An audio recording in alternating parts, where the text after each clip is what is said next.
believe that we can end illegal immigration once and for all.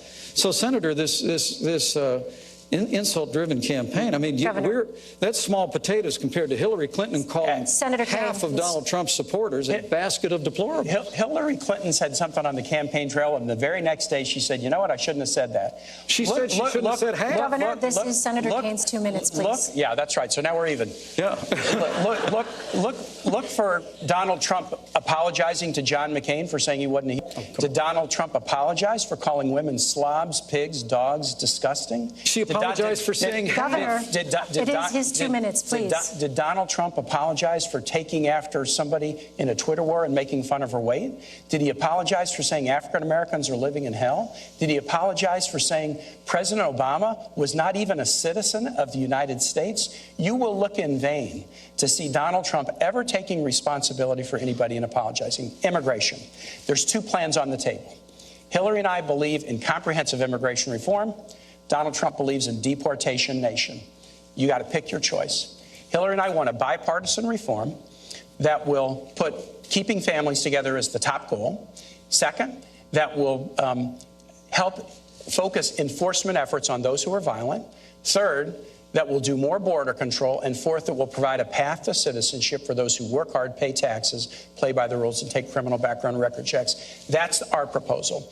Donald Trump proposes to deport 16 million people, 11 million who are here without documents.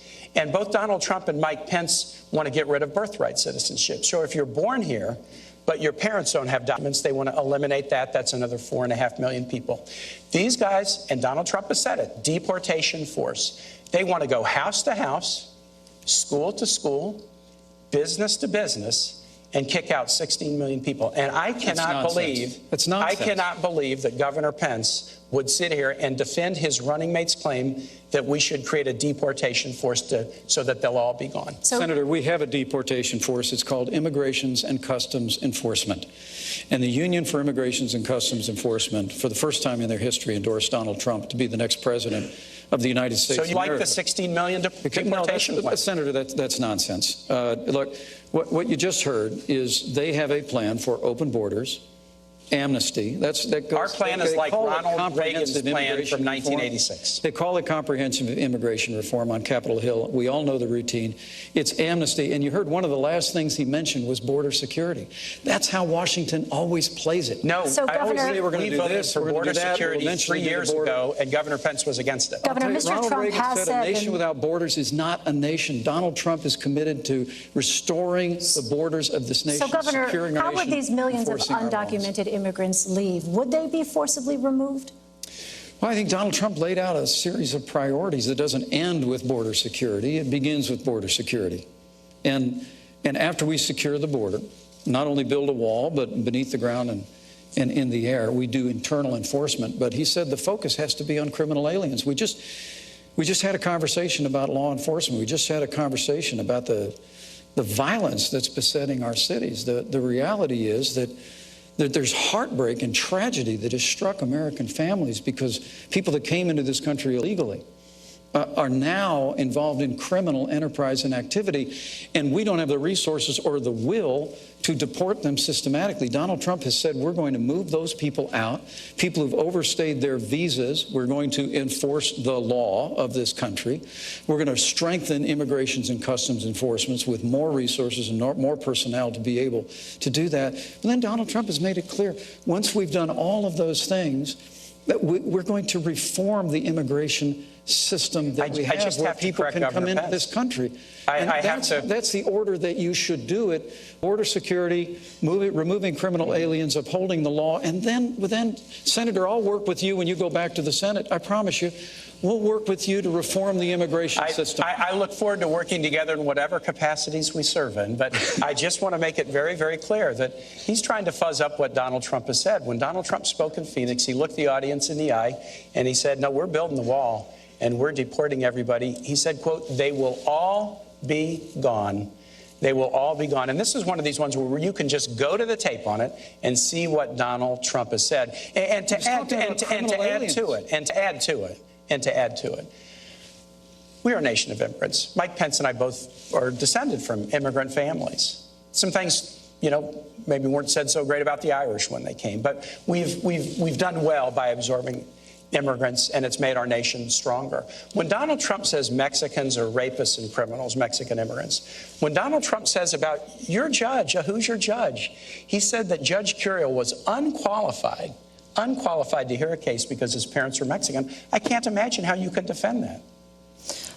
Gentlemen, I'd like to shift now to the threat of terrorism. Do you think the world today is a safer or more dangerous place than it was 8 years ago?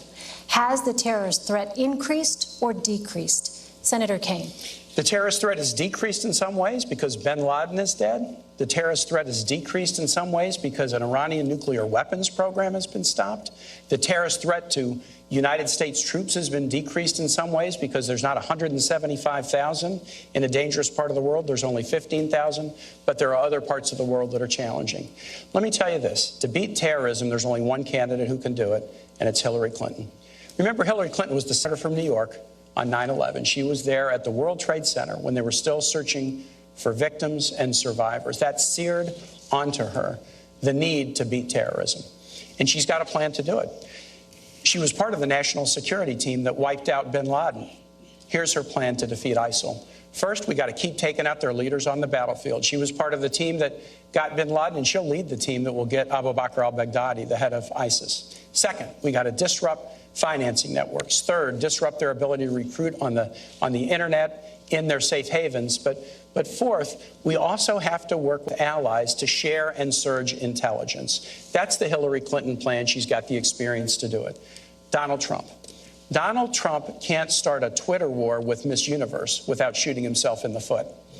Donald Trump doesn't have a plan. He said, I have a secret plan. And then he said, I know more than all the generals about ISIL. And then he said, I'm going to call the generals to help me figure out a plan. And finally, he said, I'm going to fire all the generals. He doesn't have a plan. But he does have dangerous ideas. Here's four.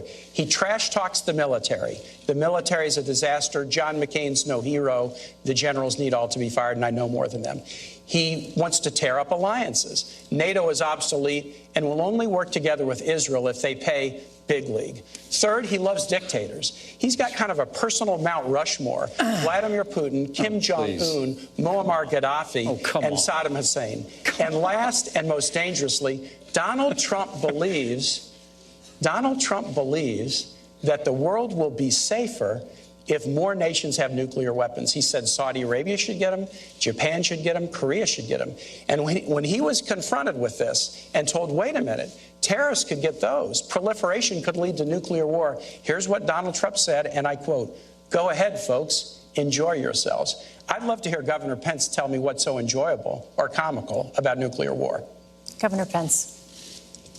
Did you work on that one a long time? Because that had a lot of really creative lines in it. Well, I'm going to see if you can defend any of it. Look, I can defend. I can make it very clear to the American people.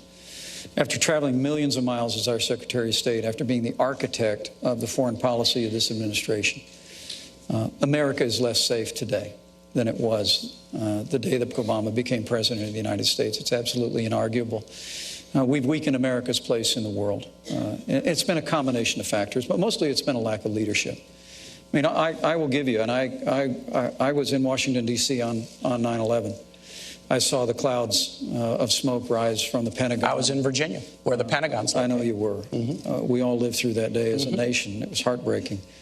And I want to give this president credit for bringing Osama bin Laden to justice.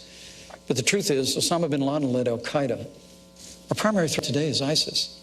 And because Hillary Clinton failed to renegotiate a status of forces agreement that would have allowed some American combat troops to remain in Iraq and secure the hard-fought gains the American soldier had won by 2009, ISIS was able to be literally conjured up out of the desert, and it's overrun vast areas that the American soldier had won in Operation Iraqi Freedom. My heart breaks for the likes of Lance Corporal Scott Zabowski.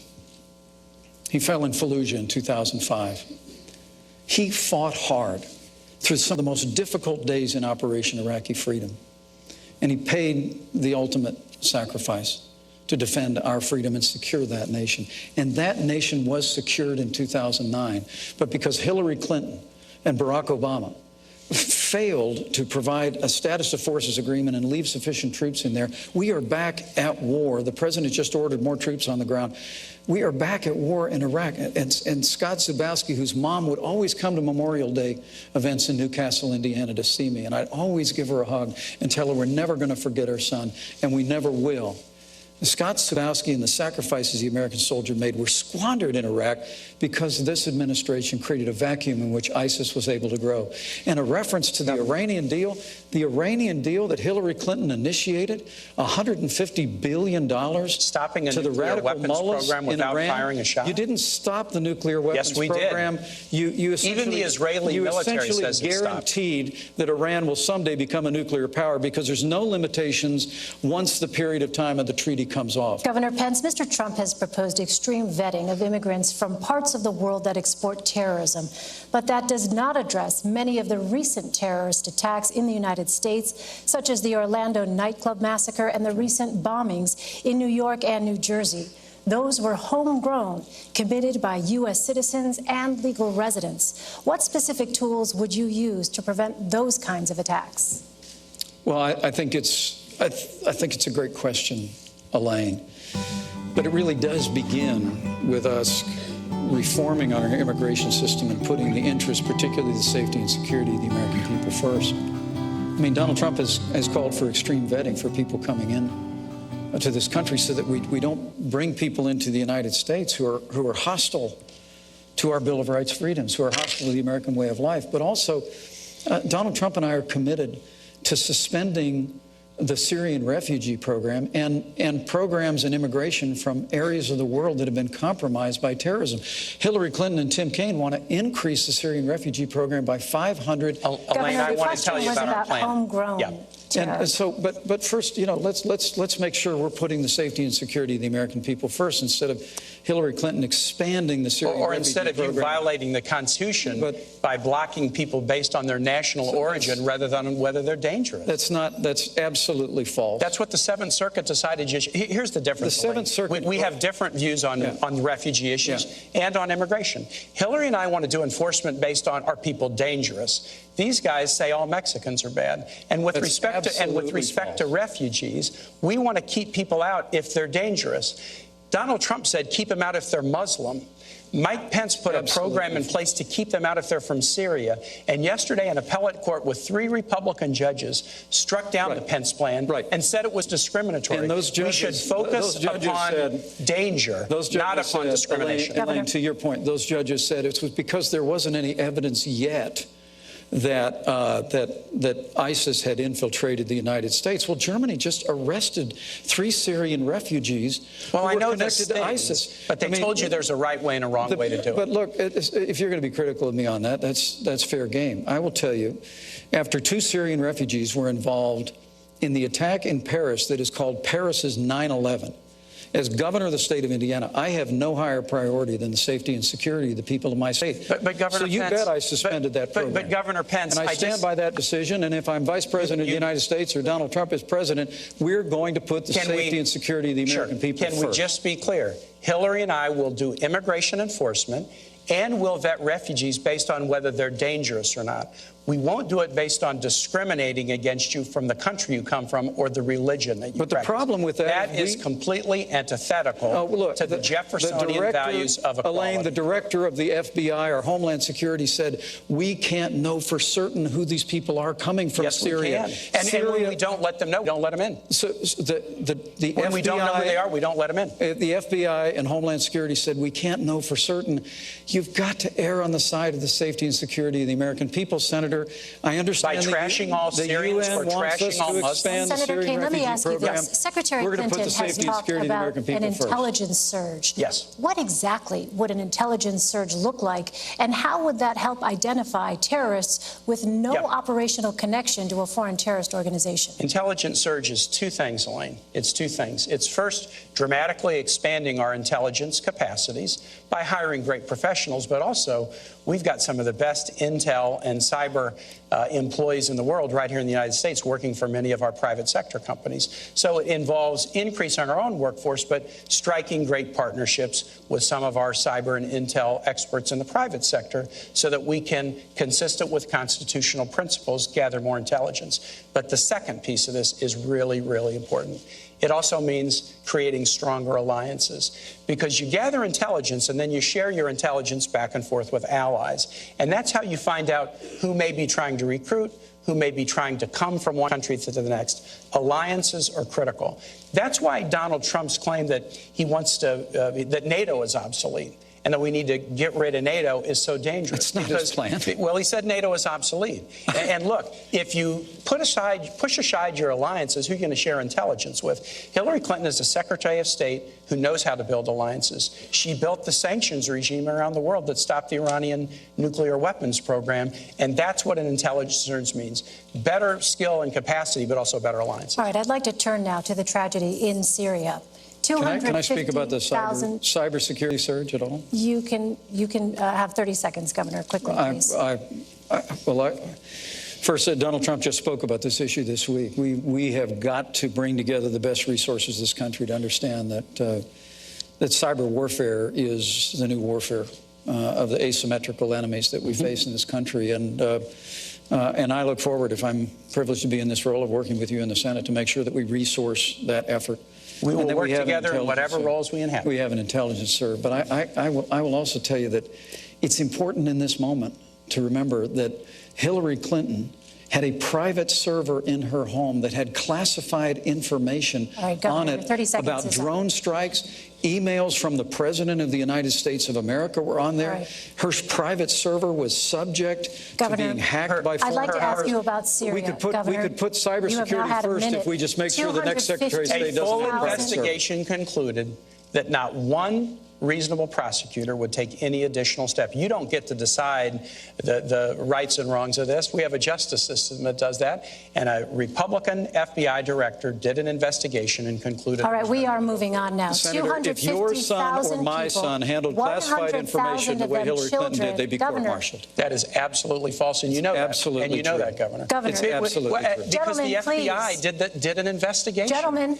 And they concluded that there was no reasonable prosecutor who would take it further. Senator Kaine, Governor Pence, please. Syria. I want to turn now to Syria. 250,000 people, 100,000 of them children, are under siege in Aleppo, Syria. Bunker buster bombs, cluster munitions, and incendiary weapons are being dropped on them by Russian and Syrian militaries. Does the U.S. have a responsibility to protect civilians and prevent mass casualties on this scale? Governor Pence. The United States of America needs to begin to exercise strong leadership to protect the vulnerable citizens and over 100,000 children in Aleppo. Hillary Clinton's top priority when she became Secretary of State was the Russian reset. The Russian reset. After the Russian reset, the Russians invaded Ukraine and took over Crimea.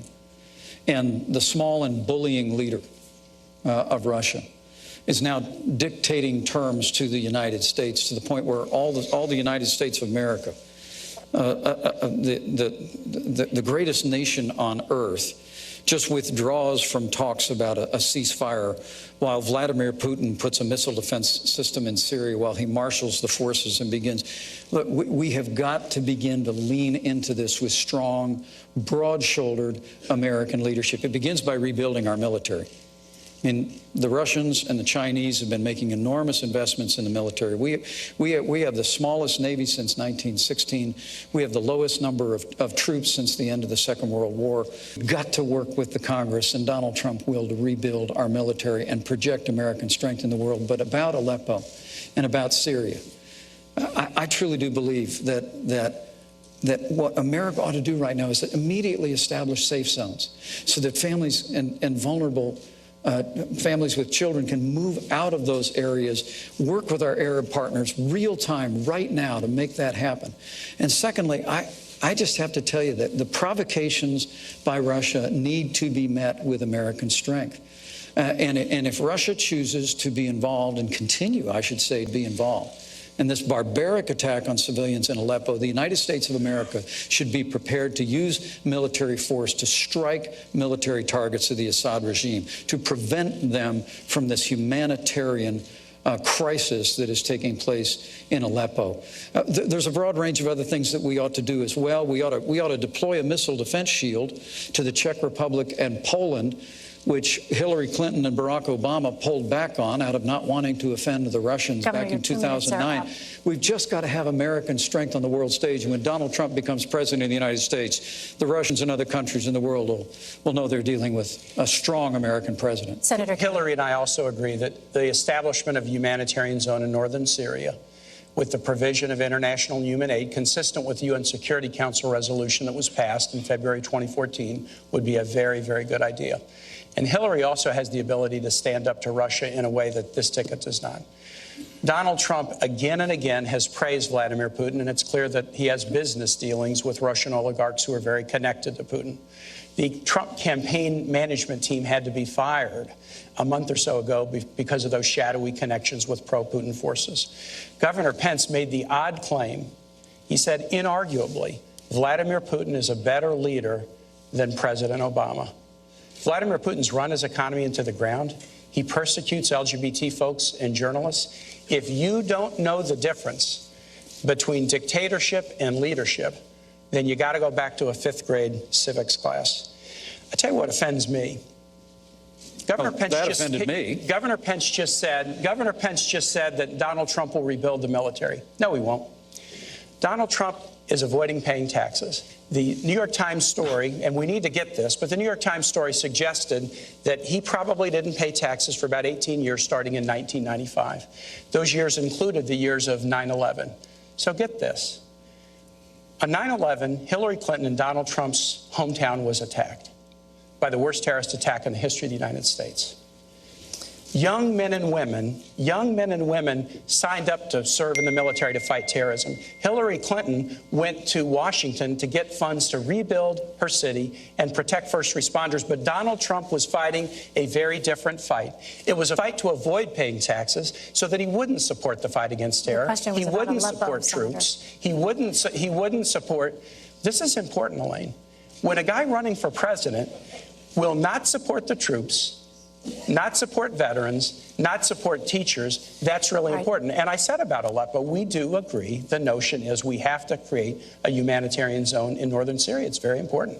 Governor Pence, you had mentioned no-fly zone. Where would you propose setting up a safe zone specifically? How would you keep it safe? Well, first and foremost, Donald Trump supports our troops.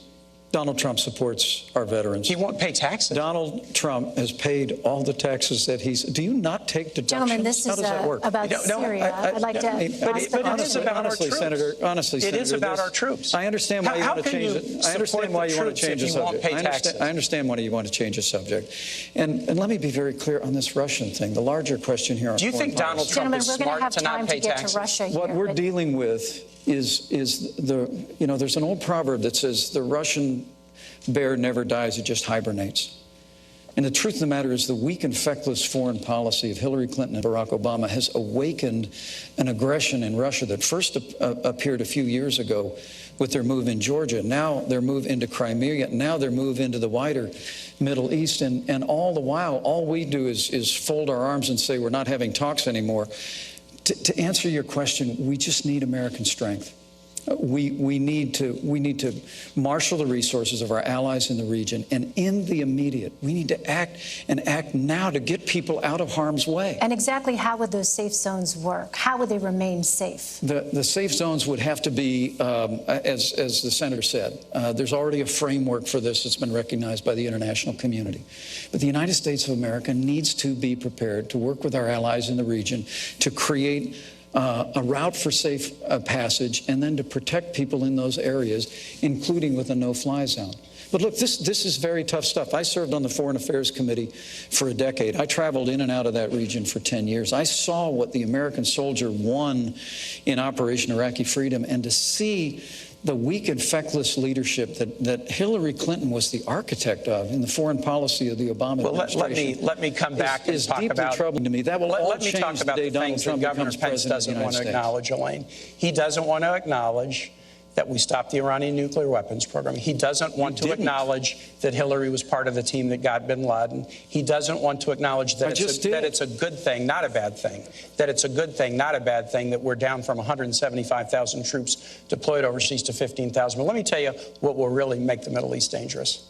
Donald Trump's idea that more nations should get nuclear weapons. Saudi Arabia, Japan, South Korea. Ronald Reagan said something really interesting about nuclear proliferation back in the 1980s. He said the problem with nuclear proliferation is that some fool or maniac could trigger a catastrophic event. And I think that's who Governor Pence's running mate is, exactly who President Reagan warned us about. Senator, that was even beneath you and Hillary Clinton, and that's pretty low. But do you think we should have more nuclear weapons in the world will make us safer?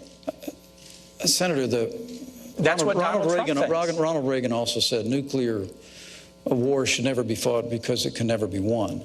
And the United States of America needs to make investments in modernizing our nuclear force for both deterrence Donald Trump's claim that more nations should get nuclear to our allies. But let me go back to this Iran thing. I mean, he keeps saying that that Hillary Clinton, who started the deal with the Iranians, prevented Iran from getting a nuclear weapon. That's what the Israeli head of the Joint Chiefs of Staff is saying right now, Governor Pence. That's not what Israel thinks. Gadi Eisenkot, you can go check it. You wouldn't necessarily know that. I know you boycotted Prime Minister Netanyahu's speech. No, I visited him in his office. I visited him in his office. You boycotted the speech. The point is, what this so-called Iran deal did was essentially guarantee. I mean, when I was in Congress, I fought hard on a bipartisan basis with Republican and Democrat members to move forward the toughest sanctions literally in the history of the United States against Iran. And then Hillary used them. We were bringing them to heel, but the goal was always that we would only lift the sanctions if Iran permanently renounced their nuclear ambitions. Let me just mention one thing. Elaine, let me finish a sentence. They have not renounced their nuclear ambitions,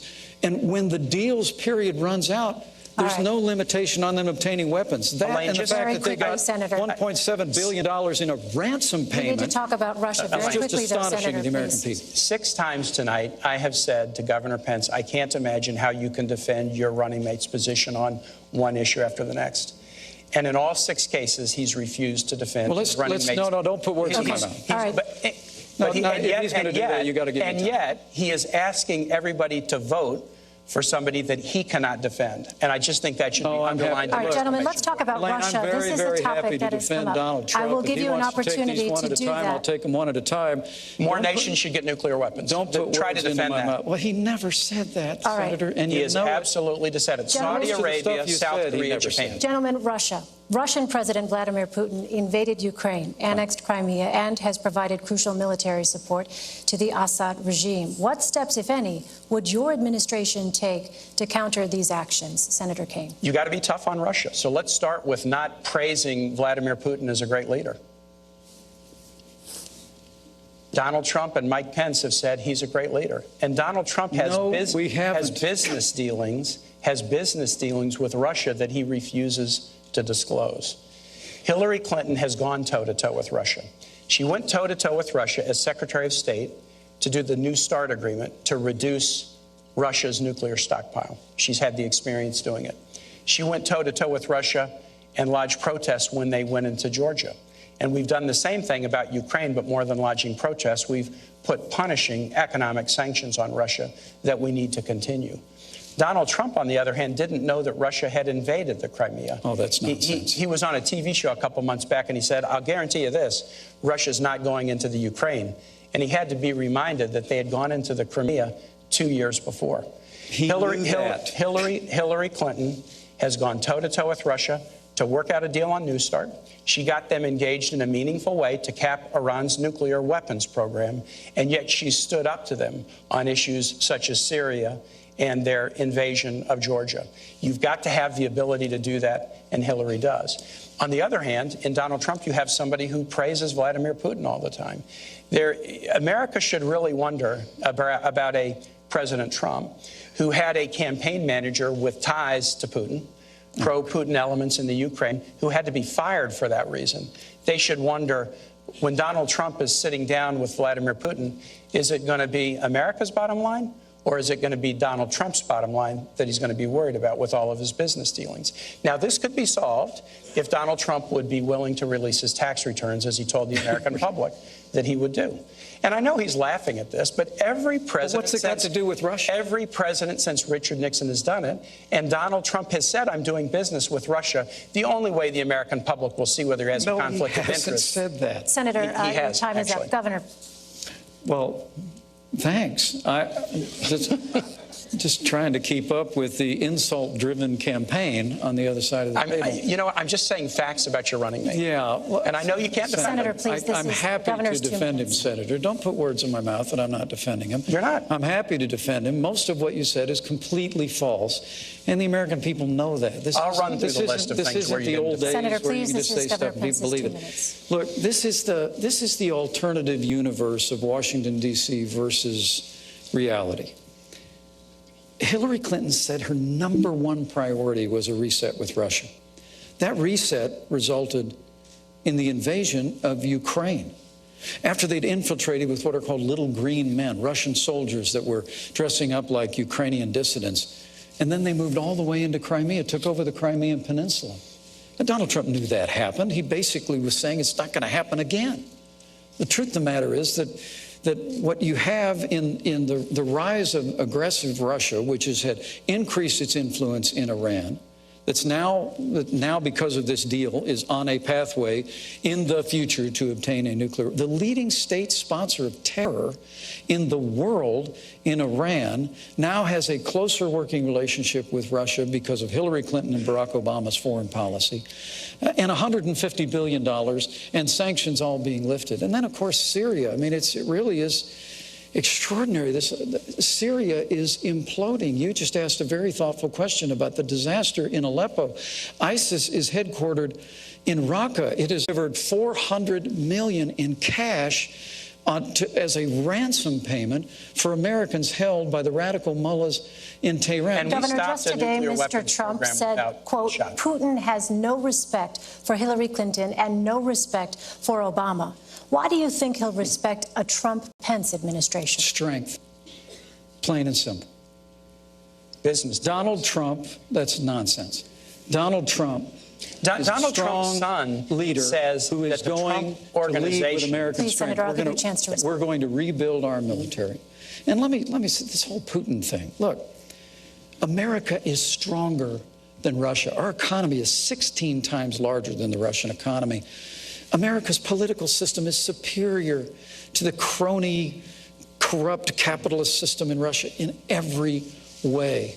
When Donald Trump and I observe that, as I've said, in Syria, in Iran, in Ukraine, that the small and bullying leader of Russia has been stronger on the world stage than this administration, that's stating painful facts. That's not an endorsement of Vladimir Putin. That's an indictment of the weak and feckless leadership of Hillary Clinton and Barack Obama. Well, this is one where we can just kind of go to the tape on it. But Governor Pence said, inarguably, Vladimir Putin is a better leader than President Obama. That is absolutely inaccurate.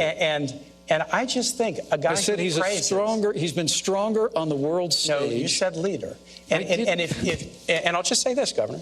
You just said better. If you mistake leadership for dictatorship and you can't tell the difference, a country that's running its economy. Yeah, here we go. This is the grade school thing again. Right. This is if you can't tell the difference, you shouldn't be commander in chief. Yeah. And with Donald Trump's sons say that they have all these business dealings with Russia. Those could be disclosed with tax returns, but they refuse to do them. Americans need to worry about whether Donald Trump will be watching out for America's bottom line or his own bottom line. Senator Kaine, what went wrong with the Russia reset? Vladimir Putin. Vladimir Putin is a dictator. And what would you do differently? Vladimir Putin is a dictator. He's not a leader. Anybody who thinks otherwise doesn't know Russian history, and they don't know Vladimir Putin. Hillary Clinton knows exactly who this guy is.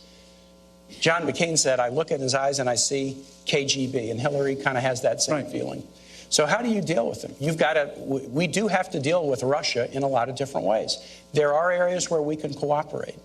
So it was Hillary Clinton who worked with Russia on the New START treaty to reduce their nuclear weapons stockpile. Praising Vladimir Putin as a great leader. All right, I'd like to ask now about North Korea, Iran, and the threat of nuclear weapons. North Korea recently conducted its fifth and most powerful nuclear test. Right. What specific steps would you take to prevent North Korea from developing a nuclear-armed missile capable of reaching the United States? Governor Pence.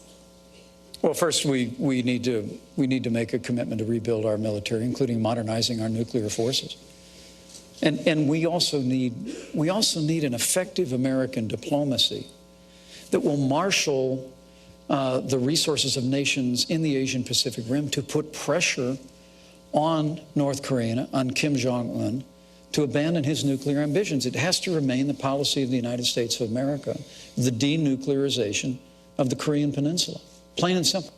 And when Donald Trump is president of the United States, we're not going to have the kind of posture in the world that has Russia invading Crimea and Ukraine, that has the Chinese building new islands in the South China Sea, that has literally the world, including North Korea, flouting American power. We're going to go back to the days of peace through strength. But I have to tell you that all this talk about tax returns, and I get it, you know, you want to keep bringing that up. It must have Until he well in meets his some focus promise. group. But here, Hillary Clinton and her husband set up a private foundation called the Clinton Foundation. While she was Secretary of State, the Clinton Foundation accepted tens of millions of dollars from foreign governments and foreign donors. Now y'all need to know out there, this is basic stuff. Foreign donors and certainly foreign governments cannot participate in the American political process. They cannot make financial contributions. But the Clintons figured out a way to create a foundation where foreign governments and foreign donors could donate millions of dollars. And then we found, thanks to the good work of the Associated Press, that more than half of her private meetings when she was Secretary of State were given to major donors of the Clinton Foundation. When you talk about all these baseless rumors about Russia and the rest, Hillary Clinton, you asked the trustworthy question at the very beginning. The reason the American people don't trust Hillary Clinton is because they are looking at the pay-to-play politics that she operated with the Clinton Foundation through a private server while she's Secretary of State. And they're saying enough is enough. Senator Kaine. I'm going to talk about the foundation, then I'll talk about North Korea. So, on the foundation, I am glad to talk about the foundation. The Clinton Foundation is one of the highest rated charities in the world. It provides AIDS drugs to about 11.5 million people. It helps Americans deal with opioid overdoses. It gets higher rankings for its charity than the American Red Cross does. The Clinton Foundation does an awful lot of good work. Hillary Clinton, as Secretary of State, took no action to benefit the foundation. The State Department did an investigation, and they concluded that everything Hillary Clinton did as Secretary of State was completely in the interests of the United States. So the foundation does good work, and Hillary Clinton, as Secretary of State, acted in the interest of the United States. But let's compare this now with the Trump Organization and the Trump Foundation. The Trump Organization is an octopus-like organization with tentacles all over the world, whose conflict of interest could only be known if Donald Trump would release his tax returns. He's refused to do it. His sons have said that the organization has a lot of business dealings in Russia. And remember, the Trump Organization is not a nonprofit. It's putting money into Donald Trump's pockets and into the pockets of his children, whereas the Clinton Foundation is a nonprofit, and no Clinton family member draws any salary. The Trump Foundation is a nonprofit. In addition, Donald Trump has a foundation. The foundation was just fined for illegally contributing foundation dollars to a political campaign of a Florida Attorney General. They made an illegal contribution, and then they tried to hide it by disguising it as somebody else. And the person they donated to was somebody whose office was charged with investigating Trump University. This is the difference between a foundation that does good work and a Secretary of State who acted in accord with American interests, and somebody who is conflicted in doing work around the world and won't share with the American public what he's doing and what those conflicts are. Governor, I will give you 30 seconds to respond because I know you want to. But again, I would remind you both this was about North Korea. Well, thank you. Thank you. The Trump Foundation is a private family foundation. They give virtually every cent in the Trump Foundation to charitable causes. Political Less than contributions? 10 cents on the dollar in the Clinton Foundation has gone to charitable causes. $20,000 portrait of Less Donald than Trump? 10 cents on the dollar, the Clinton Foundation has gone to charitable causes. 90%. It has been a platform for the Clintons to travel the world, to have staff. But honestly, Senator, we would know a lot more about it if Hillary Clinton would just turn over the 33,000 emails that she refused to turn over Senator that were Kaine, in her private server. We'd have a much better picture of what the Clinton Foundation was doing. Senator Kaine, if you had intelligence that North Korea was about to launch a missile, a nuclear-armed missile capable of reaching the United States, would you take preemptive action? Look, a president should take action to defend the United States against imminent threat. You have to. The president has to do that. Now, exactly what action, you would have to determine what your intelligence was, how certain you were of that intelligence, but you would have to take action. You asked the question about how do we deal with North Korea. I'm on the Foreign Relations Committee. We just did an extensive sanctions package against North Korea. And interestingly enough, Elaine, the UN followed and did virtually the same package. Often China will use their veto in the Security Council to veto a package like that. They're starting to get worried about North Korea, too. Yeah. So they actually supported the sanctions package, even though many of the sanctions are against Chinese firms, Chinese financial institutions. So we're working together with China, and we need to. China is another one of those relationships where it's competitive, it's also challenging, and in times like North Korea, we have to be able to cooperate. Hillary understands that very well. She went once famously to China and stood up at a human rights meeting and looked him in the eye and said, women's rights are human rights. They didn't want her to say that, but she did. But she's also worked on a lot of diplomatic and important diplomatic deals with China, and that's what it's going to take. The thing I would worry a little bit about is Donald Trump owes about $650 million to banks, including the Bank of China. I'm not sure he could stand up so tough to the people who have loaned him money. All right, I'd like to turn to our next segment now. And in this, I'd like to focus on social issues. You have both been open about the role that faith has played in your lives. Can you discuss in detail a time when you struggled to balance your personal faith and a public policy position? Senator Kaine. Yeah, that's an easy one for me, Elaine. It's an easy one. I'm really fortunate. I grew up in a wonderful household with great Irish Catholic parents. My mom and dad are sitting right here. I was educated by Jesuits at Rockhurst High School in Kansas City, my 40th reunions in 10 days. And I worked with Jesuit missionaries in Honduras now nearly 35 years ago, and they were the heroes of my life. I try to practice my religion in a very devout way and follow the teachings of my church in my own personal life. But I don't believe in this nation, a First Amendment nation, where we don't raise any religion over the other and we allow people to worship as they please, that the doctrines of any one religion should be mandated for everyone. For me, the hardest struggle in my faith life was the Catholic Church is against the death penalty, and so am I. But I was governor of a state, and the state law said that there was a death penalty for crimes if the jury determined them to be heinous. And so I had to grapple with that. When I was running for governor, I was attacked pretty strongly because of my position on the death penalty. But I looked the voters of Virginia in the eye and said, look, this is my religion. I'm not going to change my religious practice to get one vote, but I know how to take an oath and uphold the law. And if you elect me, I will uphold the law. And I was elected, and I did.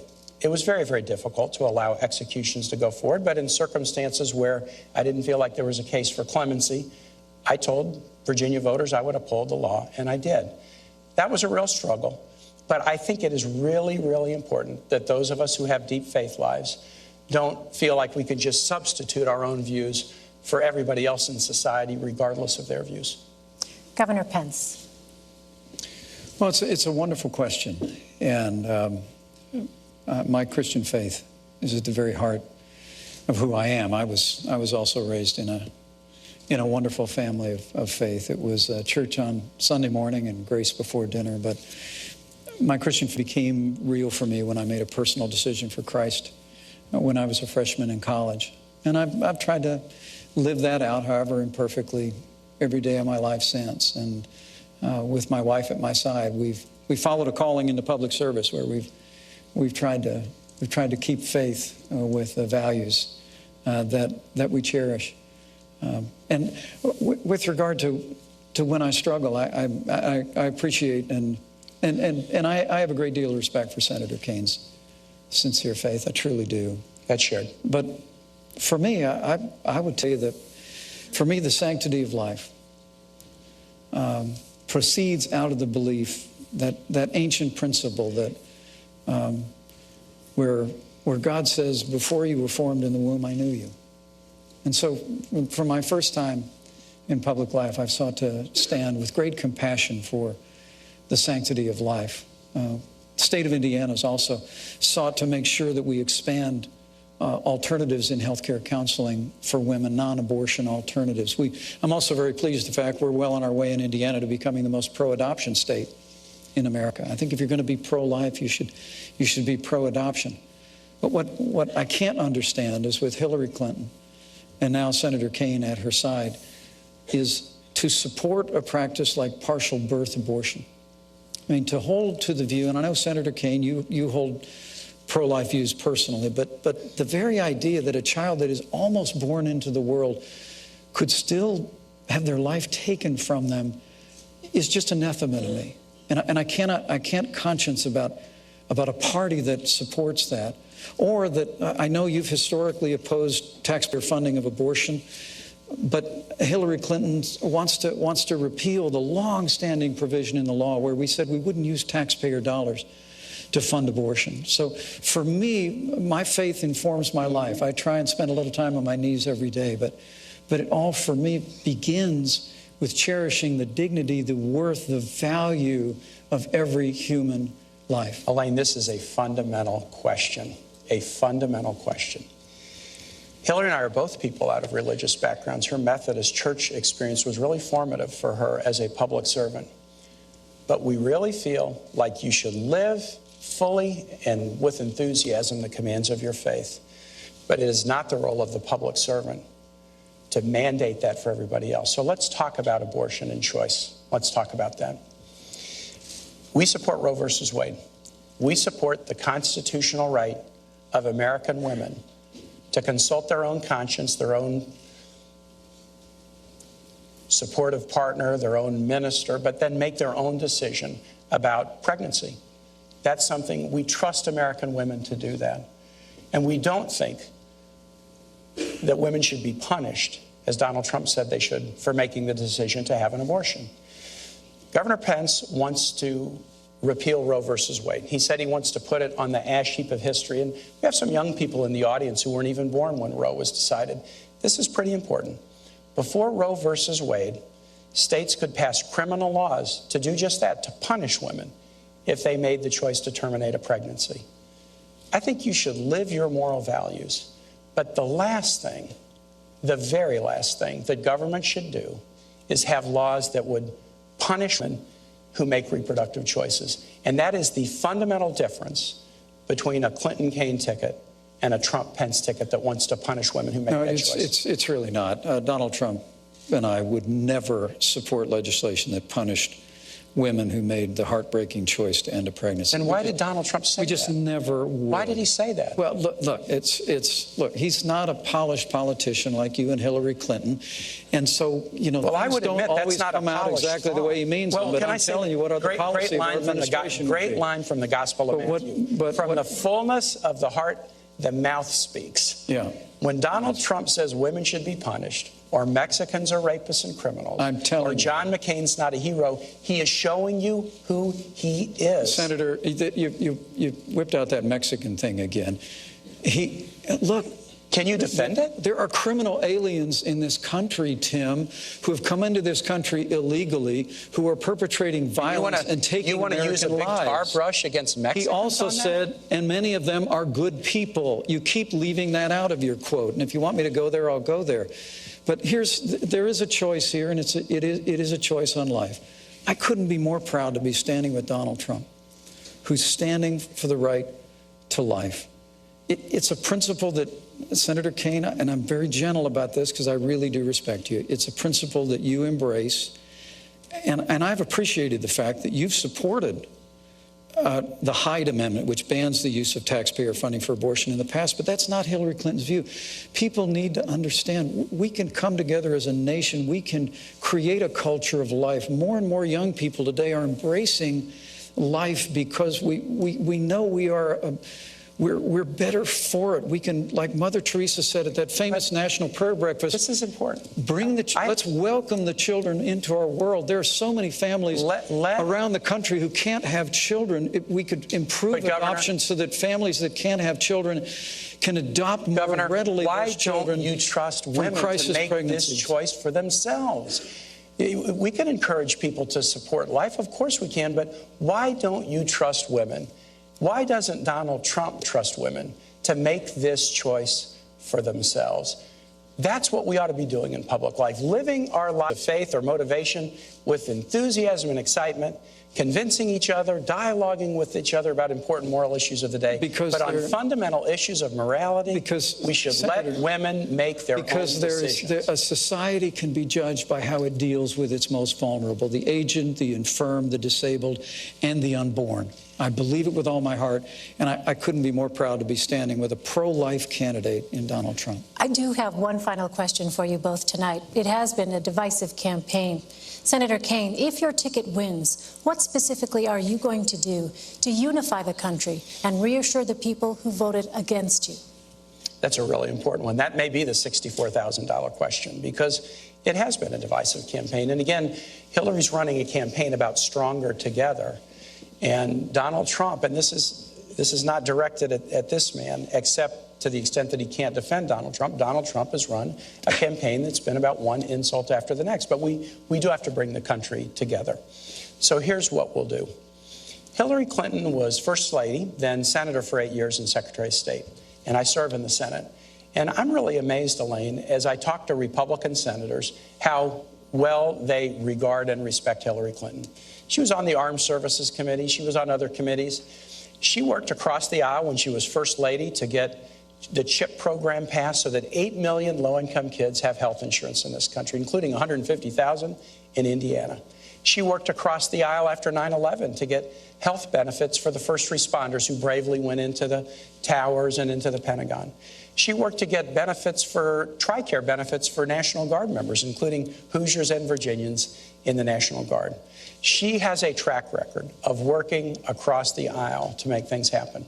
And you know, Elaine, I have the same track record. I was a governor of Virginia with 2 Republican houses.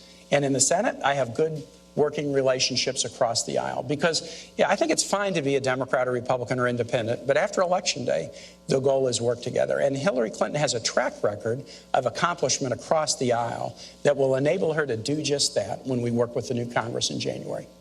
Governor, how will you unify the country if you win? Well, thank you, Elaine, and thanks for a great discussion. Absolutely. Tonight. Thank you, Senator. This is a very challenging time in the life of our nation. Weakened America's place in the world after the leadership of Hillary Clinton and Barack Obama on the world stage has been followed by an economy that is truly struggling, stifled by an avalanche of more taxes, more regulation, Obamacare, the war on coal, and the kind of trade deals that have put American workers in the back seat. And I think the best way that we can bring people together is through change in Washington, D.C. You know, I served in Washington, D.C. for 12 years in the Congress of the United States. And I served with many Republicans and Democrats, men and women of goodwill. The potential is there to really change the direction of this country, but it's going to take leadership to do it. The American people want to see our nation standing tall on the world stage again. They want to see us supporting our military, rebuilding our military, commanding the respect of the world, and they want to see the American economy off to the races again. They want to see an American comeback. And Donald Trump's entire career has been about building. It's going through hardship, just like a business person does, and finding a way through smarts and ingenuity and resilience to fight forward. And when Donald Trump becomes president of the United States, we're going to have a stronger America. When you hear him say he wants to make America great again, when we do that, I truly do believe the American people are going to be standing taller. They're going to see that real change can happen after decades of just talking about it.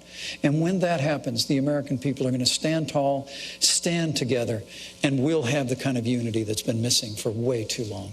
All right, gentlemen, thank you so much. This concludes the vice presidential debate. My thanks to the candidates, the commission, and to you for watching. Please tune in this Sunday for the second presidential debate at Washington University in St. Louis and the final debate on October 19th at the University of Nevada, Las Vegas. From Farmville, Virginia, I'm Elaine Quijano of CBS News. Good night.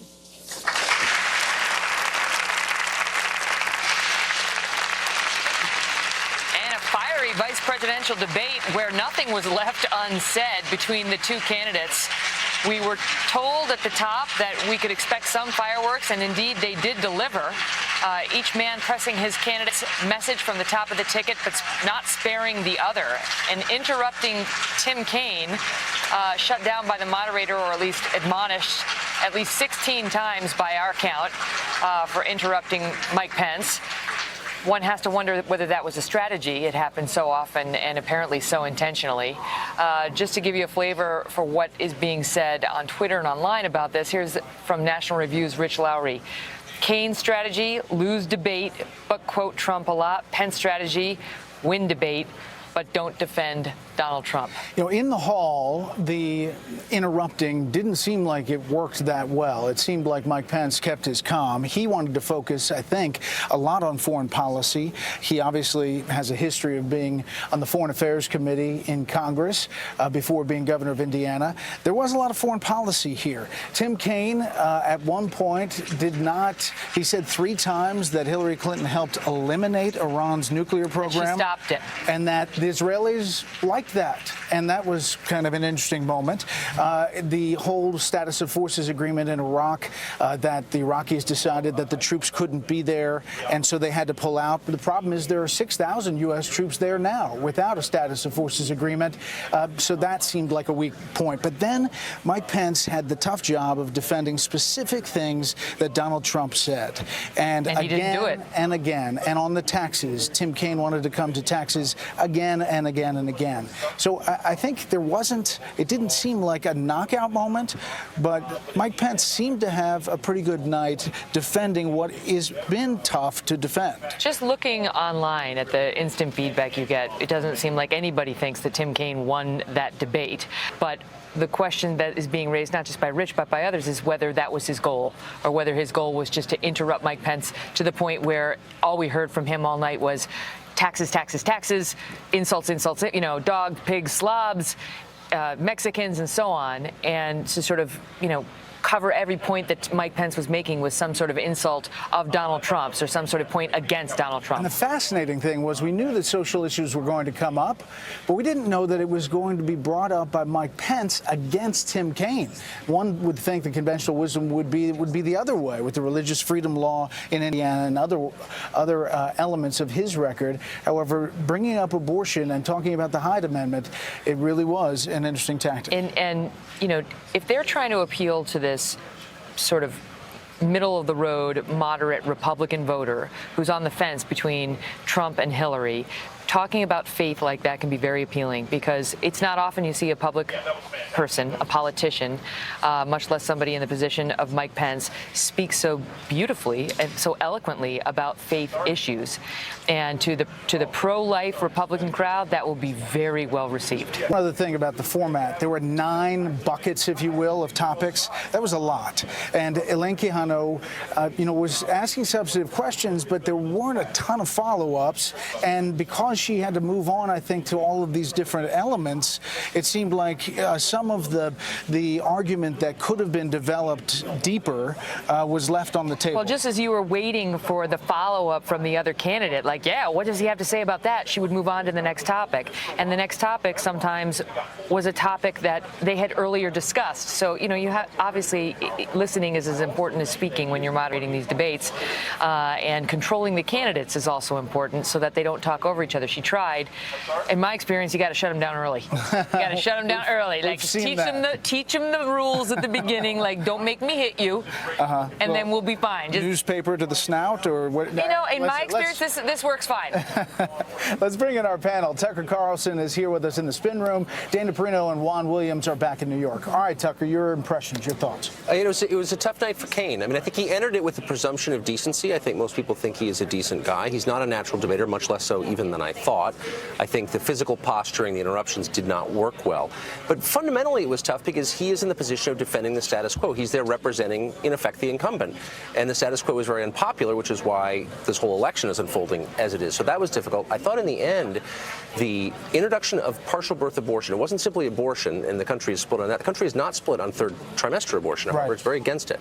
And I thought that was a really revealing moment. That is the kind of thing that Republicans in the past 10 years have been very hesitant to do, to bring up. They're very uncomfortable with it. Mike Pence is never uncomfortable. He is not, space. but the uncomfortable man on the stage tonight on that topic was Tim Kaine, much more than I expected. He seemed unprepared for it, and he seemed almost squirming in his seat. It'll be interesting to see what the polls reveal, but I thought that was, wow, kind of a moment. That was, of course, an issue. I mean, Trump is on camera back in the day saying he was in favor of partial birth abortion. Now he says he's not. But that is one of the issues on which he's been hit for flip-flopping. Yep. Although today the party tickets seem clearly divided on the issue of abortion. At least they tell us that. Dana Perino is with us as well in New York. Your thoughts, Dana? Well, I think that Mike Pence will probably be the one that is declared the winner of tonight's debate and the performance. I think it was a reminder to a lot of Republicans who, back before there were 17 candidates in 2015 for the primary, Mike Pence was considered one of the Republicans that many people thought would be good to be at the top of the ticket, and there was a lot of disappointment when he decided that he was going to not run for president and was going to stay and try to run for re-election in Indiana as the governor. So tonight I think he did a really good job. I do think that there will be a lot of post-debate analysis of things that he was asked to defend that Donald Trump had actually said, that then he sort of let go and would focus back on Clinton. I thought that was good. Two things I thought were a big missed opportunity. We did not hear a lot about Obamacare, and I actually think that just for both of them, that is something that they could have brought up because President Obama will be speaking about it tomorrow. And then the second thing is just a big overall changes that the American economy is about to face and how these two men would try to guide the next president who is going to have to deal with this oncoming of technology changes and robotics. That is not just trade that's going to change the landscape, but all of those things that they talked about in the primary. Sort of missed opportunity tonight, I thought. Yeah. Senator Kaine probably didn't want to talk about Obamacare after former President Clinton said what he said about it being crazy that small businesses are taking it on the chin, especially in, Midwest states. He was saying it works for the working class, but not for the middle class. So, Juan, what about Tim Kaine's performance? I saw some on social media saying that this was like Al Gore in 2000. It was kind of annoying. I didn't think so at all. In fact, I was impressed, especially when he was talking about abortion. I think that's going to be in the headlines tomorrow because we so rarely see that debated on this kind of stage because everybody's so afraid to say the wrong thing. And tonight, I think it was really something to hear Senator Kaine talk about his religious faith and then say, what about Donald Trump saying women who have an abortion should be punished? And I think that put Governor Pence on his heels. And I think a lot of the interrupting that you've been talking about, a lot of the emphasis on the tax and the refusal to release the taxes kept Governor Pence back on his heels. Where I thought Governor Pence did well was when he was saying, hey, wait a second, let's look at the reality of the situation. For example, in dealing with race and the cops, and he came back to the idea of standing with law enforcement, standing with the police, delivering a clear message. Even in that situation, though, what you heard from Tim Kaine was, are you trying to suggest that there is no bias involved in sentencing and arrest records and the like? And again, what you saw was that the governor had difficulty coming to terms with it. So even as he was interrupting, if that was the strategy, he was continually pushing the governor against the ropes, and I think the governor was stuttering and stammering and trying to come to some agreement about it, some understanding, like a situation like Syria, unable to come to explanation of what it means to have a safe zone. I think that's what people are going to take away from this. I don't want to interrupt you, but on Facebook and Twitter, about 60% of the conversation, we're told, was about Governor Pence. They don't say whether that's positive or negative, but it is a lot of focus on him. Well, speaking of Twitter, Tucker Carlson, as the two candidates on stage were arguing over who was driving a more insult-driven campaign, right? That's what they were arguing about. Donald Trump was insulting Tim Kaine and tweeting out, retweeting people who had tweeted, "Kaine looks like an evil crook out of the Batman movies." And then Trump retweeted another person saying that Tim Kaine looked like a fool, which led comedian John Lovett to say Trump is insulting people at the same moment Mike Pence is dodging questions about Trump insulting people. Yes. Well, Mr. Trump is now at the center of this conversation again tonight. What a shock. Although he wasn't on stage. But they were kind of making parallel arguments. So Kaine he made it consistently from beginning to end, the argument that Trump has disqualified himself by the things that he has said. They are so unattractive, so appalling that he can't be president. Pence was making the argument that Hillary's disqualified her, the things that she has done. They have been so ineffectual. They haven't worked. She's responsible for the America we're all dissatisfied with.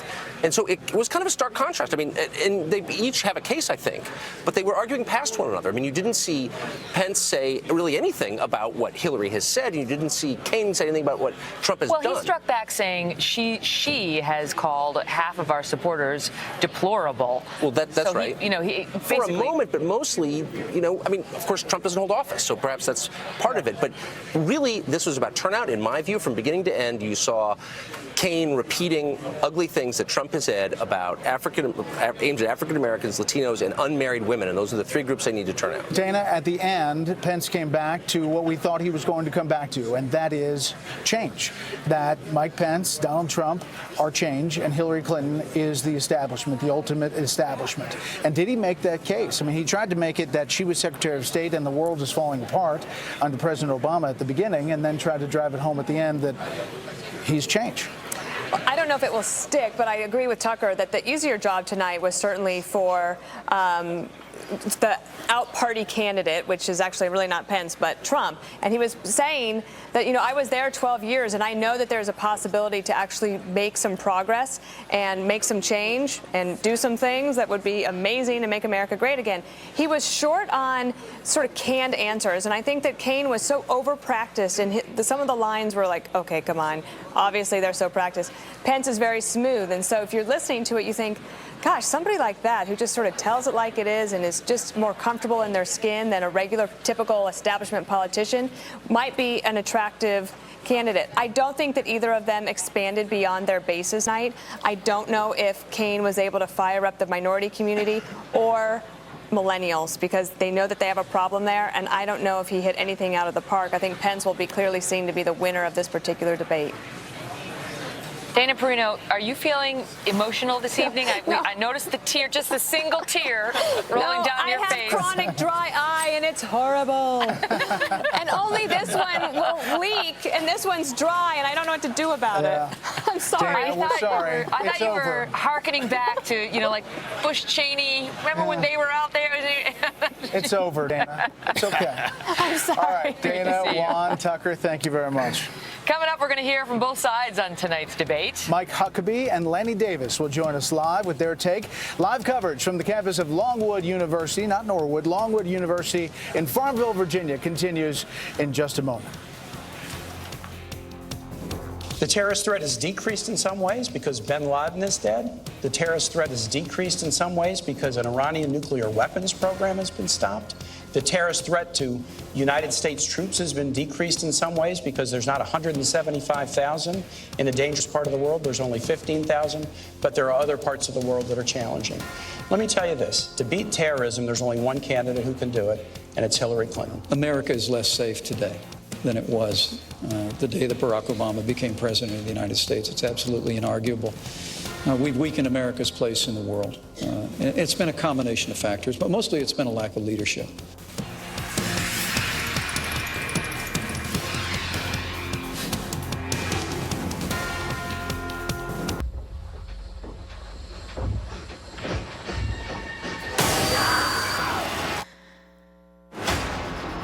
Did you murder Megan Hipwell?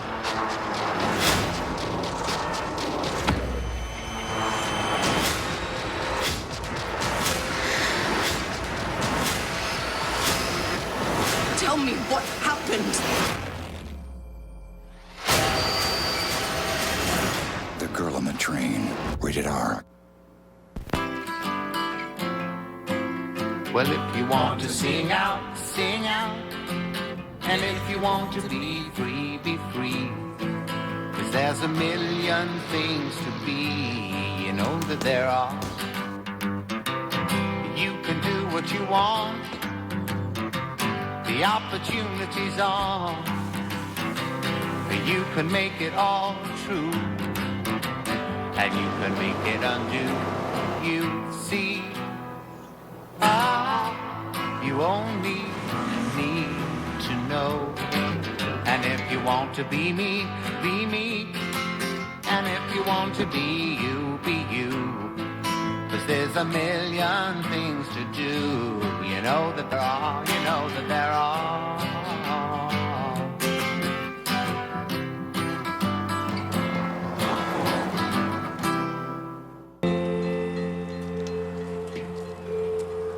Big day? The usual. Moved some new cars. Hauled a bunch of steel. Kept the supermarket shelves stocked. Made sure everyone got their latest gadgets. What's up for the next shift? Nothing much. Just keeping the lights on. Nice. Doing the big things that move an economy. See you tomorrow. See you tomorrow, Sam. Just another day at Norfolk Southern.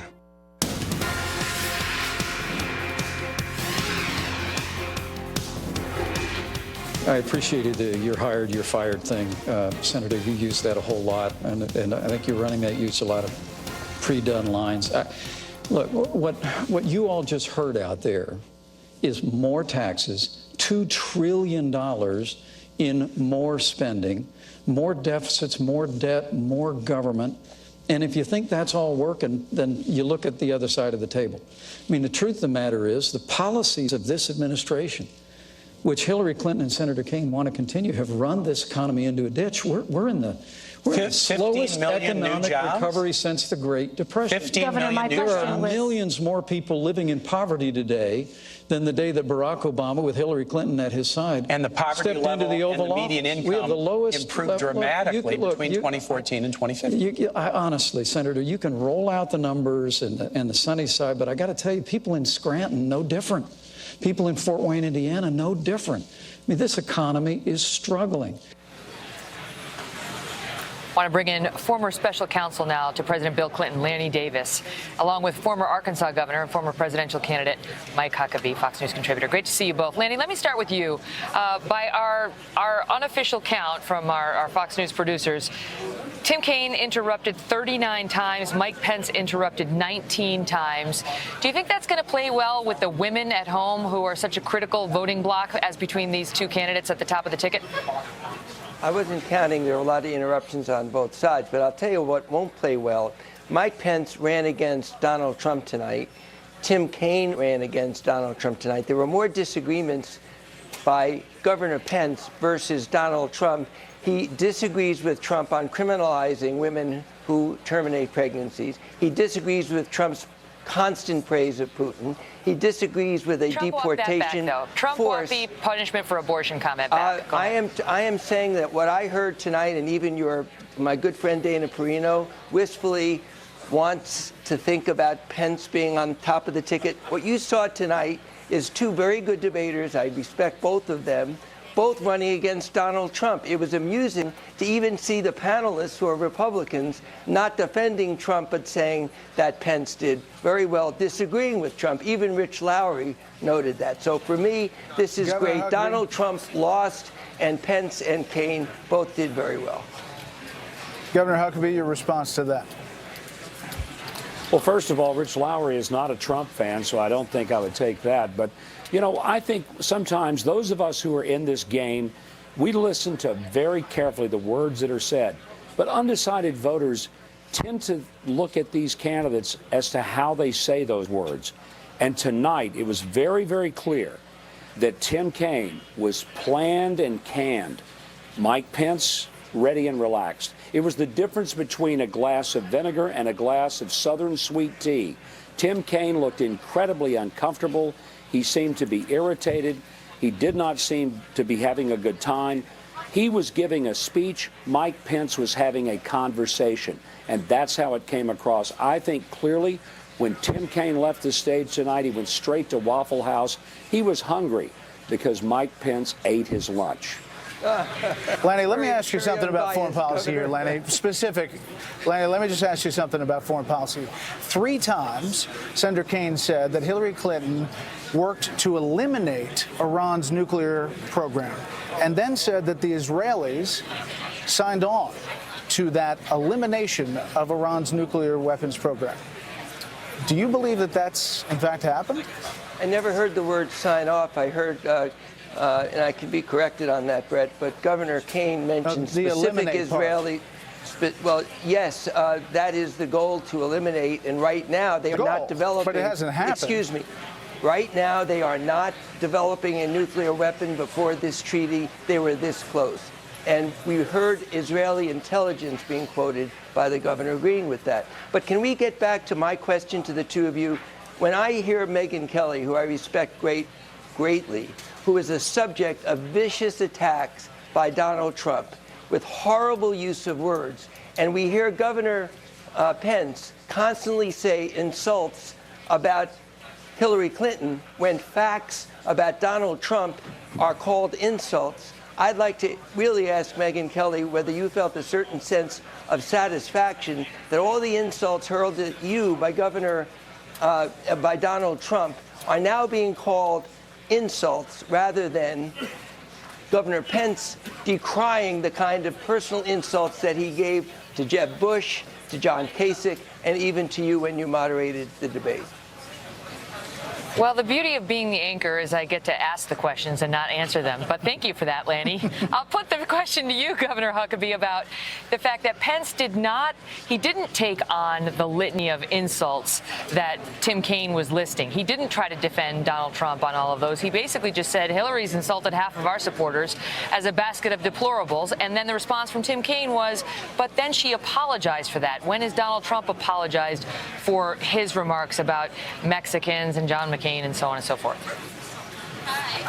Yeah, I don't think most voters really care whether Donald Trump apologizes. I think they're tired of watching Barack Obama apologize for America all over the world and bow to foreign leaders. They want a person who's strong. Do they agree with him all the time? Probably not. But I thought Mike Pence tonight did a masterful job of defending Donald Trump and the Republican ticket. Really, Mike, really? Governor Huckabee, Lanny, thank you. That does it for our coverage tonight. The vice presidential debate is over, but we have post coverage starting with Megyn Kelly. In 3 seconds. Stay.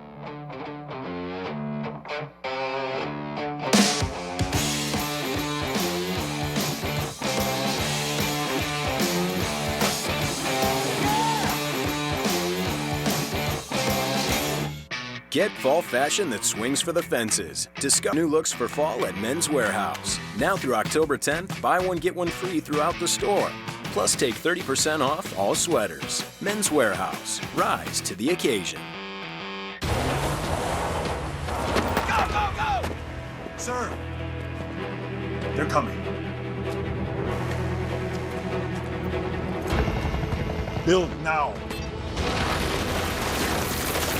Higher!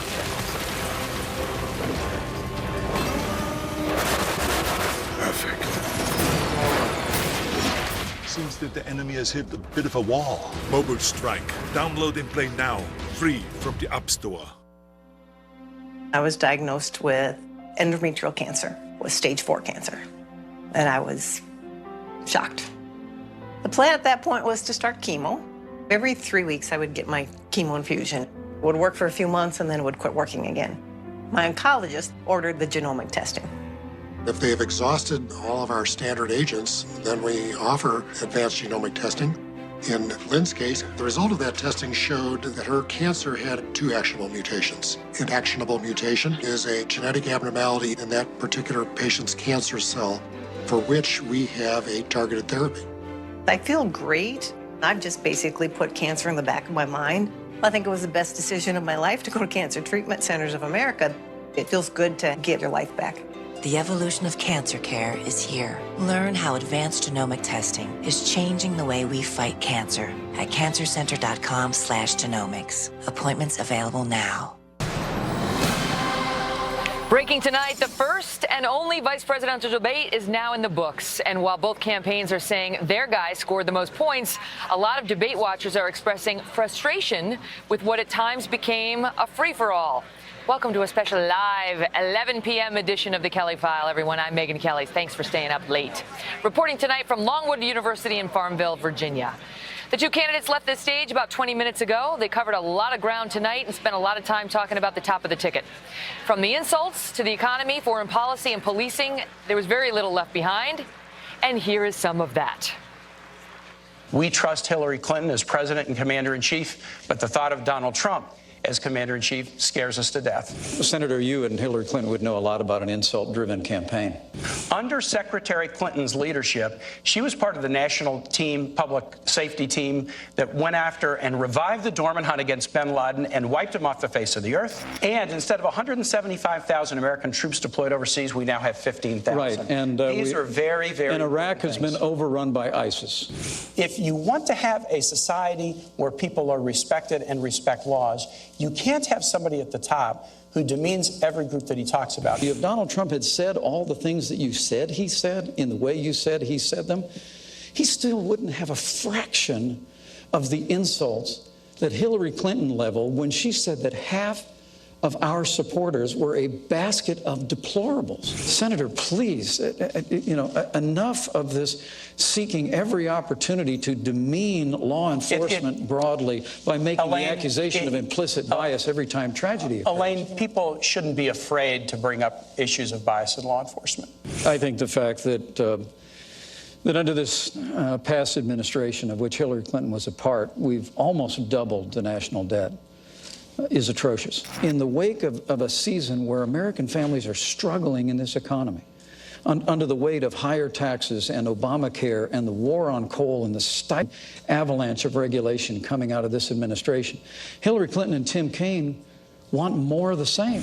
The terrorist threat has decreased in some ways because bin Laden is dead. The terrorist threat has decreased in some ways because an Iranian nuclear weapons program has been stopped. The terrorist threat to United States troops has been decreased in some ways because there's not 175,000 in a dangerous part of the world. There's only 15,000, but there are other parts of the world that are challenging. After traveling millions of miles as our Secretary of State, after being the architect of the foreign policy of this administration, America is less safe today than it was the day that Barack Obama became president of the United States. It's absolutely inarguable. We have a big show lined up for you tonight. Donald Trump's campaign manager, Kellyanne Conway, is here. So is Hillary Clinton's national press secretary, Brian Fallon. We'll also get Charles Krauthammer's key takeaways and so much more. But we begin the night with Chris Stirewalt, our Fox News digital politics editor, and Howie Kurtz, host of Media Buzz on Fox News. Great to see you both. Howdy. Chris, your thoughts? No hits, no runs, no errors. They did their job, which was to not make news. I think Pence had a better night. Kaine was interrupty, overmodulated, too hot coming in, couldn't quite settle down. But look, they were here to not harm the ticket, and they did their jobs, and they can walk out with their heads held high. Before we get to Howie, on the subject of interrupty. Here is a flavor of that. You both have said Vladimir Putin is a better Gentlemen, we're going to get to than Russia in just a moment. He's employed tens of thousands of people in this country and paid a few taxes and lost $1 billion a year. You are Donald Trump's apprentice. Let me talk about this Senator, issue I think I'm still on my time. Well, I think, isn't this a discussion? This is our open discussion. Let's talk about the state of the world. Let me interrupt you and finish my sentence if I can. Have run this economy into a ditch. We're in the slowest economic recovery since the Great Depression. 15 Governor, my million question, gentlemen, if you can't meet the Nixon standard, the people at home cannot understand either one of you when you speak over each other. I would please ask you to wait until it is that the other is finished. I was in Washington, D.C. on 9/11. I saw the clouds of smoke rise from the Pentagon. I was in Virginia, where the Pentagon's located. I know you were. We all lived through that day as a nation. It was because the FBI did an investigation. Gentlemen. And they concluded that there was Senator, no reasonable prosecutor who would take it further. Senator Kaine, Governor Pence, please. Unbelievable. I mean, Tim Kaine even interrupted Mike Pence when he was just trying to share a remembrance about 9/11. Yeah. And you had to get in where he was. And it's one of those things where you can tell that Kaine had all these lines that he wanted to get in. He was like, ooh, and I'll say that, ooh, and I'll say this, and ooh, and I'll say the other thing. And then it was just too much when he couldn't quite handle it. And there were questions online about where was the moderator? Where was the control? I got to tell you, Megyn, I love politics, but this debate made my head hurt. Unfortunately, Elaine Quijano, the moderator from CBS, let this careen utterly out of control. Tim Kaine interrupting Mike Pence far more often without much admonition from the moderator. But here's the thing, as Chris was just saying, I mean, Tim Kaine was so determined to throw out as many grenades against Donald Trump as he could, even if they exploded around his body, that in another reference to 9/11, he somehow turned it around to Donald Trump didn't pay his taxes and Mexican rapists. And he kept bringing these things up again and again.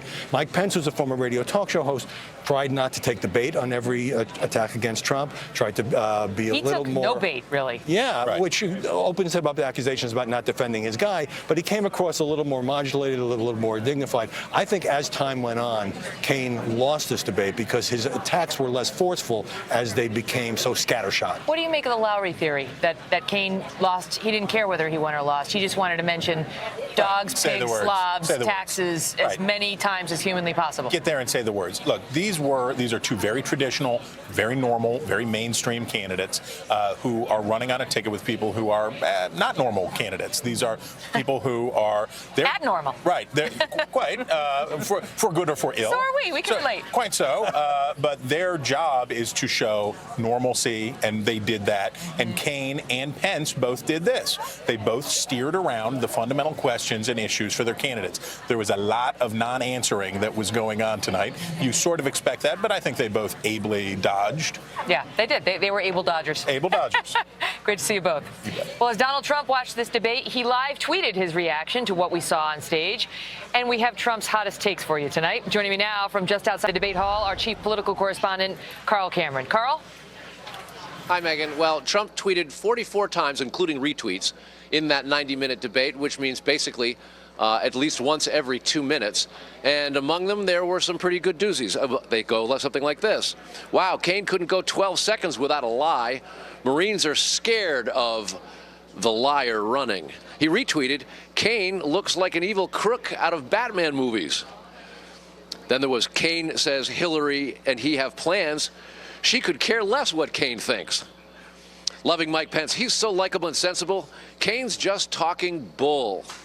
Hillary Clinton sneers at millions of average Americans. Clinton's close ties to Putin deserve scrutiny. Then there's Kaine's awful. Trump and Pence are the ticket. No more lies. We're ready to see America great again. And he ultimately ended it up congratulating Mike Pence for what he said was a victory. And at one point, he actually criticized the moderator, something that we're likely to hear a lot of in the next couple of days. Megyn? Carl, good to see you. Well, political analysts suggesting that Senator Kaine's main objective tonight would be to turn Governor Mike Pence into Donald Trump and force Mr. Pence to answer for all of Trump's controversies. Fulfilling those reports, Senator Kaine did not hold back, using several opportunities to bring up a laundry list of Trump controversies. Watch.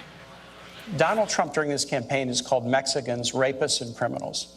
He's called women slobs, pigs, dogs, disgusting.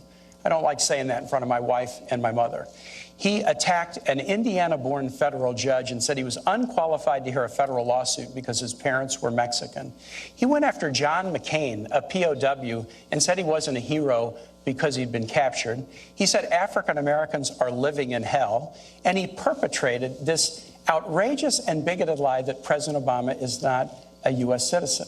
If you want to have a society where people are respected and respect laws, you can't have somebody at the top who demeans every group that he talks about. And I cannot believe that Governor Pence will defend the insult-driven campaign that Donald Trump has run. He says ours is an insult-driven campaign. Did you all just hear that? Ours is an insult-driven campaign. I mean, to be honest with you, if Donald Trump had said all the things that you said he said in the way you said he said them, he still wouldn't have a fraction of the insults that Hillary Clinton leveled when she said that half of our supporters were a basket of deplorables. Hillary Clinton said something on the campaign trail, and the very next day she said, you know what, I shouldn't have said that. You will look in vain to see Donald Trump ever taking responsibility for anybody and apologizing. Joining me now, Trump campaign manager Kellyanne Conway. Kellyanne, great to see you. Hi, Megan. So what do you make of that exchange where Kane's response was she took responsibility for what she said and apologized? No, she didn't. And he's suggesting Trump never has apologized to anybody for anything. But she didn't, and that's not fair. Let me break it down this way. First of all, because she got caught on tape at a fundraiser with her donors, which is how she usually spends her time, insulting tens of millions of Americans, calling them a basket of deplorables and irredeemable at that. You add to that the Bernie Sanders voters, who we since heard again in a fundraiser or a donor's pitch, where she insulted them as basement dwellers who have this fantastical idea. She said they're in the basement struggling to make something out of their lives. She didn't say basement dwellers. It didn't sound very nice. It didn't sound very complimentary. And even Bernie Sanders said he had a hard time listening to that. But the fact is, this woman has disdain for people, in part, and then he said he had a hard time hearing that. But look, Megan, it's very simple. American people know that she has insulted people, that she has disdain for lots of Americans. And I like the fact that Mike Pence brought that up, because the reason he used the word fraction was very clear, that Tim Kaine wants to talk about this comment or that comment by Donald Trump. And yet you have a woman running for president of the United States who has expressed disdain for lots of Americans, and that's why he used the word fraction. The other thing that was happening there is Tim Kaine was never answering the question. He came ready to have spill out of his mouth this unending flow of sound bites and canned responses. They came off terrible. There he was interrupting a female moderator. We lost track of the time. We just stopped writing it down. He was interrupting. You can interrupt Governor a female Pence. moderator, same as a male. Well, no, it's the Clinton campaign who loves to throw around words like sexism and unhinged. They've got to be regretting those words on a night like tonight when Tim Kaine looked like both. They got into a long discussion about Putin and what Trump has said about Putin and what he hasn't said. And we had that exchange teed up, and then we have a bit of a fact check. Watch. Donald Trump again and again has praised Vladimir Putin, and it's clear that he has business dealings with Russian oligarchs who are very connected to Putin. Let me be very clear on this Russian thing. The larger question here. Do you think Donald Trump is smart to not pay taxes? What we're dealing with is there's an old proverb that says the Russian bear never dies, it just hibernates. And the truth of the matter is the weak and feckless foreign policy of Hillary Clinton and Barack Obama has awakened an aggression in Russia. Things you've said about Vladimir Putin. You said, I will tell you, in terms of leadership, he's getting an A. Our president is not doing so well. And when referring to a comment that Putin made about you, I think he called you a brilliant leader, you said it's always a great honor to be so nicely complimented by a man so highly respected within his country and beyond. Well, he does have an 82% approval rating. I've already said he is really very much of a leader. I mean, you can say, oh, isn't that a terrible thing? He called, I mean, the man has very strong control over a country. So Trump, he did say that Putin was a leader and compared him favorably to President Obama. And even Mike Pence actually came out and said it's inarguable that Putin is a stronger leader than Obama. Meaning in their respective countries. Yes, I mean, I'm sorry. What do you mean? Well, Putin is a strong leader. Well, do you believe that? Does Donald Trump believe he's a strong leader? He said he's that a the people follow him because they feel inspired. And Obama is here, and you just heard Mike Pence use the words feckless leadership. There's no question that we're respected less around the world. There's no question that if Donald Trump and Mike Pence are president and vice president, that the American exceptionalism, the peace through strength, in America first. But Kellyanne, you understand where this argument goes. I mean, Putin's had journalists shot in the street. So it's a little jarring for people to hear him praised by Donald Trump as a strong leader, stronger than President Obama. He's stronger there than he is here. And he also says, if you play the full clip, Megan, he also says in the Commander-in-Chief forum, different forum, that he says that I don't necessarily agree with that system of government. That's what Donald Trump said. I was there that night. He says, but he's a strong leader there than Obama is here. Nobody thinks Obama's a strong leader. I mean, if Obama were a strong leader, his Secretary of State would have 55%. Why in the new CNN poll is Hillary Clinton at 53% among women? She's running as the first female president. There's something holding her back, and I frankly she's beating Donald Trump by some points with women. I mean, why is Donald Trump at 32%? Not really, not in all polls. Kellyanne. But she's got a gender gap of her own. She Megan, does. you wanna She talk does. about She's polls. She has a losing gender gap over men. Well, she has a huge well, there gap. are There's two absolutely genders, no question about that. and- But you're sitting here suggesting why are her numbers low with women, and you work for Donald Trump. Right, but she's the first His female numbers are president. historically low for a Republican nominee with women. Historically low. Well, Mitt Romney lost women by 11 points, and John McCain lost Mitt by Romney's 13. numbers are crushing Donald Trump's numbers But with women, it's not crushing election them. day yet. Why are we winning Ohio and There's Iowa? 35 in states days that to he go, lost? Kellyanne. I mean, the criticism of Donald Trump is that he could win this race and that he was doing well and he was rebounding. Became the nominee. His selection of Governor Mike Pence as his running mate. And America saw tonight how wonderful that selection is, because this man, as governor of Indiana, has cut taxes for employers and individuals.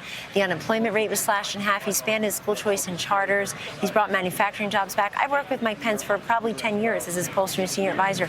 The guy will make a fabulous vice president. And you juxtapose him against Tim Kaine tonight, who basically spent most of his career in government service, is no stranger to the debate stage. And you think that Tim Kaine's performance tonight is going to sit well with women? I think what you're going to hear from That all was the my pundits, first question to Larry Davis. I think what you're going to hear from all the pundits tonight, these vice presidential debates don't really matter. They won't move the polls because they know how lopsided the victory was for Mike Pence. I got to go because I got a Clinton campaign representative coming up. We're going to talk about that. Great to see you. Thank you. Thanks for being here. So for his part, Governor Mike Pence made the case against Hillary Clinton in a way that some critics wanted Donald Trump to do during last week's presidential debate. Here was one exchange getting a lot of attention. At a time when literally, in the wake of Hillary Clinton's tenure as Secretary of State, where she was the architect of the Obama administration's foreign policy, we see entire portions of the world, particularly the wider Middle East, literally spinning out of control. At a time of great challenge in the life of this nation, where we've weakened America's place in the world, stifled America's economy, the campaign of Hillary Clinton and Tim Kaine has been an avalanche of insults. The Clinton Foundation accepted foreign contributions from foreign governments and foreign donors while she was Secretary of State. Okay, now I can weigh She in. had a private server I get to weigh in that now. Let was me just say discovered this. Which I did raise. to Senator, keep that pay-to-play please, process you have an opportunity to Governor out of the reach of the Governor public. Pence doesn't think the world's going so well, and he, is going to say it's everybody's Do fault. you? Brian Fallon is the National Press Secretary for Hillary Clinton's presidential campaign. He's with me now. Great to see you. Thanks for having me. So what do you make of that? Because you heard Kellyanne make the point, that was my question to Lanny Davis, whether these women that both campaigns are fighting for, right, who could make the difference in this election, are going to like how interrupty, to borrow Steyerwalt's word, he was. I mean, constantly interrupting. Well, a running mate has two jobs in a debate like this. Number one is to defend your candidate, the person at the top of the ticket. And I thought Tim Kaine was hugely effective at defending Hillary Clinton when she came under false attacks from Mike Pence, helping make the affirmative case about what Clinton-Kaine administration would do on the economy. And then secondly, you need to make the case against the other person on the other side of the ballot. And I thought that he was extremely effective at making the case about why Donald Trump is temperamentally unfit to be president. And the reason he was so effective was he was citing Trump's own words. And what was most notable, I thought, was that Mike Pence was sort of not engaging at those points, whether... Was that, and let me get to Pence in 1 second, but was that a strategy to have him, it doesn't matter how many times he interrupts, just keep saying these few core messages or launching these few core attacks over and over again? Well, look, it's easy to seem agreeable if you're not making any case on behalf of your candidate. And Mike Pence, I thought, sort of sat out major portions of the debate where Tim Kaine was calling out statements that Donald Trump has made. And I thought that was perfectly reasonable. And I thought that what was notable was that Mike Pence didn't seem interested in defending some of Donald Trump's more outrageous comments. It seemed like he made a conclusion coming into tonight that he didn't want to have to defend the indefensible. He did make a reference at one point to the fact that, listen, this is not a professional politician. He hasn't lived the past, several decades running for office and watching everything he says. Well, look, just take an issue like Russia. I mean, Donald Trump has gone around in the course of this campaign and he's expressed admiration for Vladimir Putin. He's essentially endorsed a wish list of pro-Putin policies. He suggested we should withdraw from NATO, which would put our Eastern European allies at risk. And then tonight we heard a completely different message from Mike Pence. He was talking about how Putin was a bully and he was small. I mean, at the next debate, I hope that Donald Trump will be asked if he agrees with what Mike Pence said. And I think that showed that Mike Pence had his own agenda tonight. And to me, it almost meant that he was auditioning for 2020 more than he cared about electing Donald Trump in 2016. What about Hillary Clinton's point tonight suggesting that she and President Obama have stopped Iran's nuclear program?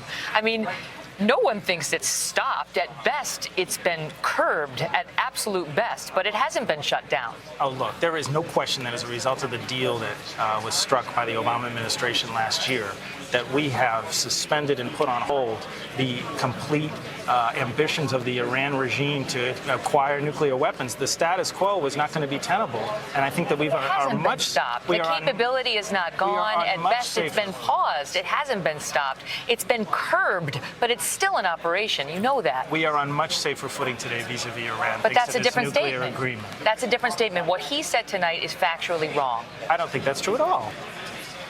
You believe the Iranian nuclear program has stopped. That's her position and your position. Yes. It's stopped. It's over. Yeah, well... Congratulations. Well, no, That's Kelly, let's news. be clear. We're not suggesting that the Iranians don't continue to harbor ambitions to pursue nuclear weapons, but their capability to pursue that nuclear program is completely off now. And that's why Hillary Clinton has said we need to take a distrust but verify approach. She doesn't suddenly believe that Iran is an ally of any kind. They're continuing to fund terrorism in the region. They're continuing to sow instability all across the Middle East. And so, yes, absolutely, they still have a mind to pursue nuclear weapons, but they're not going to be able to do so under this agreement. Let's pick up on the last point that I was discussing with Kellyanne, which is the women, right? And there's a gender gap, and that's true. Trump is definitely struggling with women. But Hillary Clinton is struggling worse with men. The gender gap is worse on her end in getting men.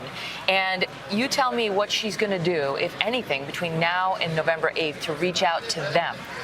Well, we always are seeking to reach out to voters that are not currently supporting Hillary Clinton. We're going to continue to do that. But if you look at some of the national polls that came out just yesterday, she is making complete inroads with male voters.